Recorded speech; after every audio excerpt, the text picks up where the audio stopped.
Em 1972, eu tinha 14 anos, quando minha irmã e seu esposo, que moravam em outra cidade, vieram nos visitar e trouxeram um amigo espanhol. Assim que o vi, senti algo que não soube reconhecer o que era. Na noite seguinte, meu cunhado pediu para que ele cantasse para a família. Assim que ele começou a cantar, tive um impacto forte e passei a chorar. Era como se eu houvesse reconhecido aquela melodia, embora tivesse certeza de que nunca a ouvira antes, pois era uma música típica do país dele. E naquela época a internet nem existia. Durante as nossas conversas, fui me identificando com lugares, comidas, danças a que ele se referia e me sentindo saudades da Espanha, país esse que eu nem sabia que existia. Quando ele se foi, chorei muito, como alguém que se despede de um velho conhecido muito querido. E até hoje sinto saudades dele, embora eu o tenha visto somente naquele ano, de 1972, e outras duas vezes em 1976. Outro fato que causa estranheza para ela trabalha em creches, onde ela é professora de crianças de 2 a 3 anos. O trabalho em creche, ela já trabalha há 8 anos em creches e já passaram várias crianças pela mão dela, mais de 200, com quem sempre foi muito amorosa com as crianças. Mas nunca tinha sentido o que senti no mês passado com a chegada de um novo aluninho. Assim que eu vi, uma onda de ternura me envolveu e nos dias que se seguiram, mal consegui esconder minha vontade de sempre carregá-lo e niná-lo, como se fossem meus netinhos. Os outros alunos continuam sendo meus queridos, mas este menininho é muito mais. Existe alguma explicação para esses dois fatos? O que que a gente pode tirar daquilo que a doutrina espírita nos fala? Primeiro caso que você narra, você percebe quando a pessoa chega algo de estranho e depois as comidas, as cidades, a cultura mexe muito com você. Então, assim, pela leitura que o Espiritismo faz sobre essas coisas, e considerando que você não teve notícia nenhuma de nada, 1972, a gente não tinha muito acesso a muita coisa, então ali você se identifica com essas histórias, então é muito razoável que de repente você tenha uma história com a Espanha. E com ele? Com ele é possível que também, talvez ele seja alguém do seu passado, talvez.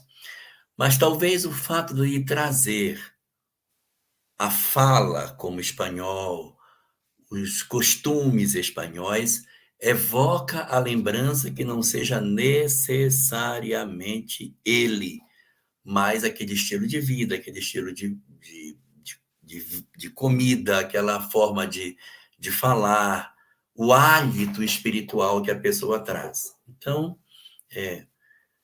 muito provavelmente você tem uma história com a Espanha e talvez ele seja alguém do seu passado. Talvez. Por que digo talvez? Porque ele não ficou, as histórias não se cruzaram o suficiente para que a gente dissesse, não, realmente havia assim um vínculo anterior, tanto que depois a gente acabou se aproximando e se conhecendo melhor e tal.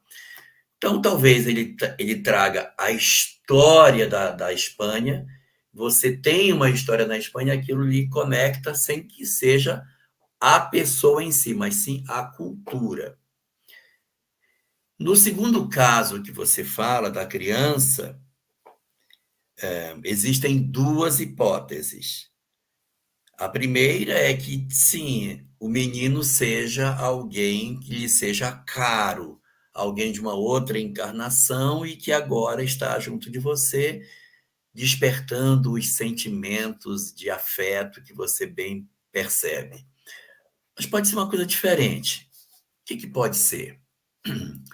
Pode ser algo assim.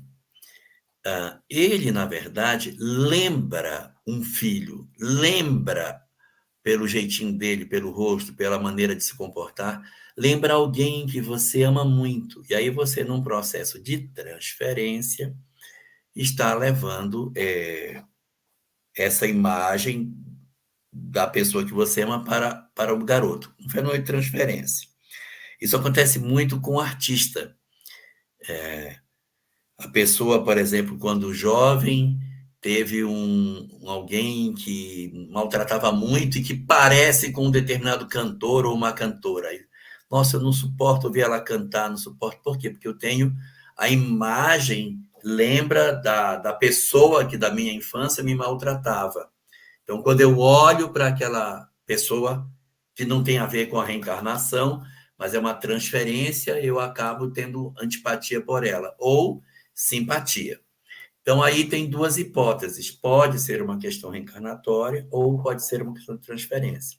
Como saber o que é? Você vai perceber se aquela criança lembra alguém. Se você tem alguém, você sabe porque ele lembra meu filho quando tinha essa idade. Lembra minha filha quando tinha essa idade. Lembra meu neto, alguém.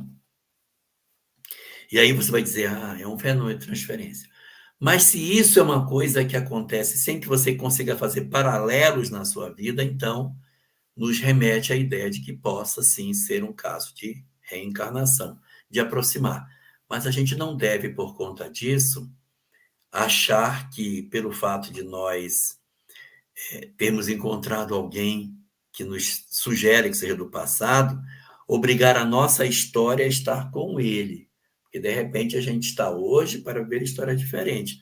Nós nos gostamos, nós nos amamos, mas respeitar a história que ele tem na família que ele nasceu. Porque senão, daqui a pouco, a gente vai querer trazer a criança para perto da nossa vida e pode trazer algum tipo de dificuldade com os pais que ele tem nessa atual existência. Então, é reconhecer e acerenar-se por dentro diante daquilo que a vida está nos oferecendo.